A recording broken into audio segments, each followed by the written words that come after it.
ये कहानी है पहाड़ों में रहने वाली एक लड़की स्नेहा ठाकुर की, जो अपने सफर पर हिम्मत से अग्रसर है। हिमाचल के शांत गांव खनेर में पहाड़ों के बीच से आ रही है एक आवाज, स्नेहा ठाकुर। किसान परिवार की बेटी स्नेहा हर दिन 6 किलोमीटर पहाड़ी रास्ते से चलकर स्कूल जाती है। बर्फ, सर्दी, बारिश, फिसलन, कुछ भी उसके हौसले को रोक नहीं पाता। और इसी लगन का नतीजा है कॉन्स्टिट्यूशन डे पर दिया गया उसका प्रभावशाली भाषण। नेशनल एजुकेशन पॉलिसी 2020 पर बोले गए हर शब्द ने सबका दिल जीत लिया और उसे कुल्लू डिस्ट्रिक्ट में पहला स्थान मिला। स्नेहा की कहानी एक संदेश है कि छोटी जगहों से भी बड़े सपने जन्म लेते हैं, और जब हिम्मत साथ हो तो एक छोटी लड़की भी अपनी आवाज से बदलाव ला सकती है।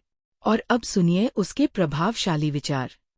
दर्जनों भाषा सैकड़ों विधि हजारों विधान है कि दर्जनों भाषा सैकड़ों विधि हजारों विधान है, जो जोड़कर सबको साथ रखता है। वही भारतीय संविधान है, वही भारत का संविधान है। नमस्कार, मैं Sneha Thakur, government senior secondary school कोठी की छात्रा, आप सभी के समक्ष संविधान दिवस के इस उपलक्ष्य पर अपने विचार व्यक्त करना चाहती हूँ। मैं अपने वक्तव्यों की शुरुआत एक छोटी सी कहानी से करना चाहती हूँ। वो कौन सी चीज है जिसे हम देख तो सकते हैं मगर छू नहीं सकते? यही प्रश्न 1947 से पहले कक्षा में पूछा गया था। विद्यार्थियों ने इसके अनेक जवाब दिए। किसी ने कहा कि हम आकाश को देख तो सकते हैं मगर छू नहीं सकते, तो किसी ने कहा कि हम सूरज को देख सकते हैं मगर छू नहीं सकते। तभी उस कक्षा के बाहर खड़े होकर पढ़ने वाले एक विद्यार्थी ने दबदबाई आंखों से पानी के घड़े की ओर देखकर बोला कि अगर मैं प्यास से तड़प कर मर भी जाऊं ना, तब भी मैं इस घड़े को सिर्फ देख सकता हूं, इसको छू नहीं सकता, क्योंकि मैं एक अछूत हूं। और वो अछूत विद्यार्थी और कोई नहीं, भारतीय संविधान निर्माता डॉक्टर भीमराव अंबेडकर जी थे। आज 75 वर्षों के बाद पानी का घड़ा भी वही है, कक्षा भी वही है, सवाल भी वही है। अगर कुछ बदला है तो ये कि अब किसी भी जाति का विद्यार्थी हो, वो सबके साथ बैठकर पढ़ भी सकता है, खेल भी सकता है और पानी भी पी सकता है।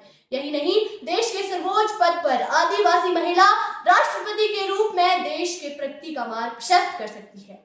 ये शक्तियां दी है हमें हमारे संविधान ने। बात जब भी हमारे अधिकारों पर आई है तो हमारे संविधान ने सदैव हमारी रक्षा की है।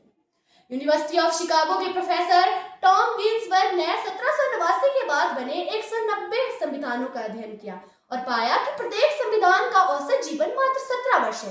परंतु भारत का संविधान भारत के उत्कृष्ट मानवीय उपादानों का नेतृत्व करते हुए आज 75 वर्षों के बाद भी दृढ़ता के साथ विद्यमान है, क्योंकि भारत का संविधान 2 वर्ष 11 महीने के विमर्श से तैयार हुआ एक दस्तावेज नहीं, बल्कि 200 वर्षों की सतत साधना का परिणीत नवनीत है।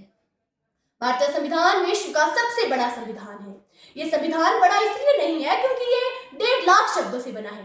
ये संविधान बड़ा इसलिए है क्योंकि इसमें महात्मा गांधी का हिंद स्वराज, भगत सिंह की क्रांति, वी.आर. अम्बेडकर के सामाजिक न्याय, नेता बोस के सशक्त और संप्रभु भारत की आकांक्षाएं भी परिलक्षित है।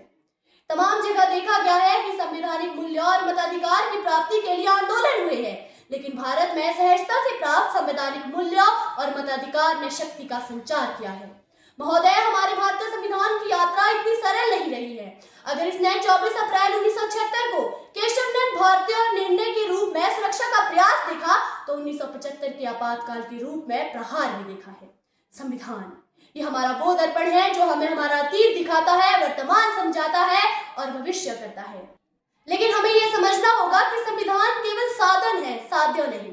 ये हमें जमीन तैयार करके दे सकता है, मगर उसे बोने का जिम्मा हमारा है।